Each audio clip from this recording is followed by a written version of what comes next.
պարոն Խաչատրյան, քանի որ հարցեր հնչեցնելու հնարավորություն չունեցա, փորձեմ ելույթով հարցերը շարադրել։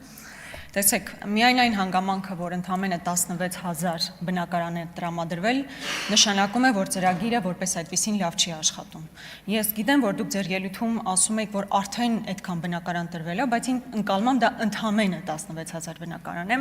եւ իմ բոլոր շփումները գալիս են այն եզրակացության, որ տրվող գումարների չափը բավարար չէ։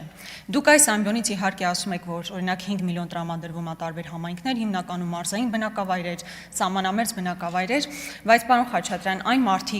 մարդիկ, որ պետք է ընտրեն, որտեղ բնակարան ձեռք բերեն, հիմնականում կապում են այն հանգամանքի հետ, թե որքան ինչ զբաղվածություն պետք է ունենան։ Այսինքն նախ եւ առաջ զբաղվածություն, ինքնազբաղվածություն ապահովելու հանգամանքով պայմանավորված նոր ընտրում են համայնքը։ Հետևաբար ես կարծում եմ, որ այն գումարը, որ տրամադրվում է Երևանի եւ մերձ Երևանաբնակ համայնքների մասով, պետք է բարձրացվի, այսինքն առնվազն 4 միլիոն լինի,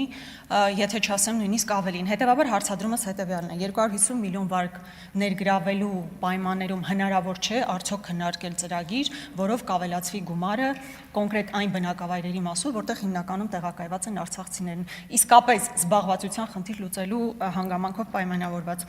Եվ երկրորդ հարցս հետևյալն է, ես ուզում եմ հասկանալ, թե մինչև այսօր որքան գումար է ներգրավել վարկերի տեսքով կամ այլ տրամադրվող գումարների տեսքով կոնկրետ արցախցիների խնդրի լուծման մասով։